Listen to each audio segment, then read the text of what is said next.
Hey folks, Nick here from another BookTube channel, and today I'll be reviewing Abaddon's Gate by James S.A. Corey. Abaddon's Gate is book 3 of the sci-fi space epic series The Expanse following Caliban's War.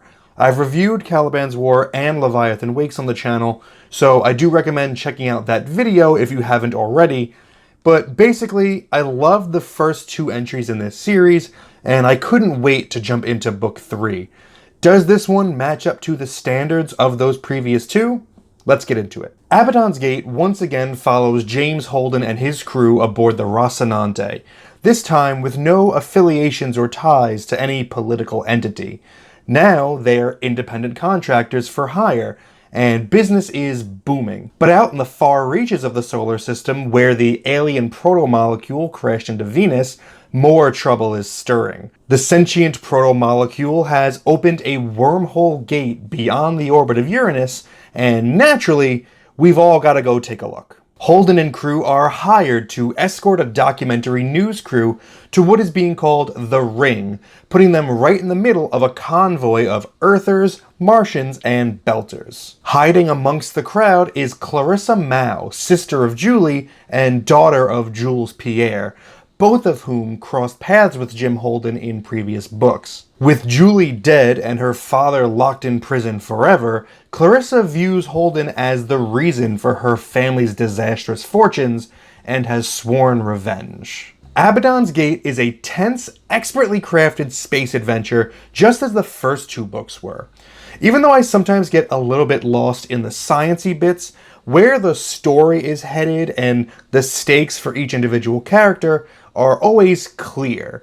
The action scenes are really impressive and they never feel like filler, and they always do a great job of helping sell the world that these characters inhabit. But what makes the action so tense is how strongly you feel for these characters and you want to see them make it through safely. Faith plays an important role in Abaddon's Gate, and I'm not a religious person at all, but I find religion, particularly in fiction, fascinating. And I do think that stories that tackle the pros and cons of religion are inherently interesting. And I don't just want to see religion vilified either. I love stories where religion is used for its intended purpose of helping others and bringing people together. A truly great story, to me, is one that can acknowledge the shortcomings of modern religion while reminding us of all of the good that religion is capable of. The spiritual anchor of this book is Anna, a Methodist pastor that is part of the religious delegation to the Ring so that they can determine how this mysterious wormhole fits into God's plan. While everyone around her instinctively reaches for their guns to solve a problem quickly, Anna is adamant about trying to de-escalate situations using her words and her faith. As expected, the punchy, shooty characters see her as naively optimistic, but James S.A. Corey finds a way to make Anna's point shine through without making her or the other characters completely right or wrong. I mean, you can't make Anna completely right because there are a lot of problems in this book and throughout the series that have been solved using violence.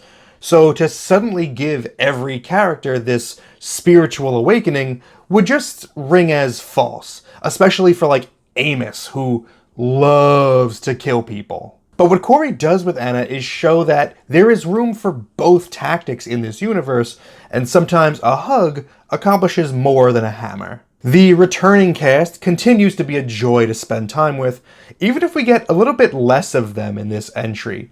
Each chapter is point of view based, and Holden is the only one of the Rocinante crew to get his own POV, so when he gets separated from the rest of the crew early on, we only get brief glimpses of Naomi, Amos, and Alex for most of the book as they interact with the other point of view characters. This book features the best in-world description of Holden.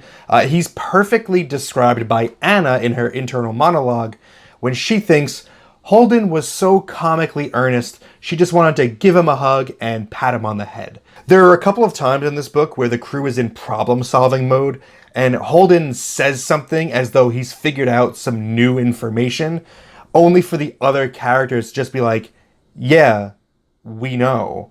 He just tries so hard and he's so noble, but damn, I think he may be a little stupid. My wonderful and amazing crush Amos continues to be wonderful and amazing, and I won't tolerate anything negative being said about him ever. Abaddon's Gate also succeeds at creating multiple antagonists without feeling rushed or sloppy or overcrowded. Clarissa is the obvious villain at the start, but as the story unfolds and scared people start to make rash decisions, another character emerges who is even more of a jerk, and things stop being as simple as good versus bad. On this point though, one shortcoming I would name here is that the eventual big bad here becomes a little too cartoonishly over the top and does seem to just be outright evil by the end, which I don't think quite fits in with the themes of moral ambiguity and the possibility of forgiveness. Forgiveness is a really big thing in this book, and I just don't see how that character at the end could be forgiven or redeemed.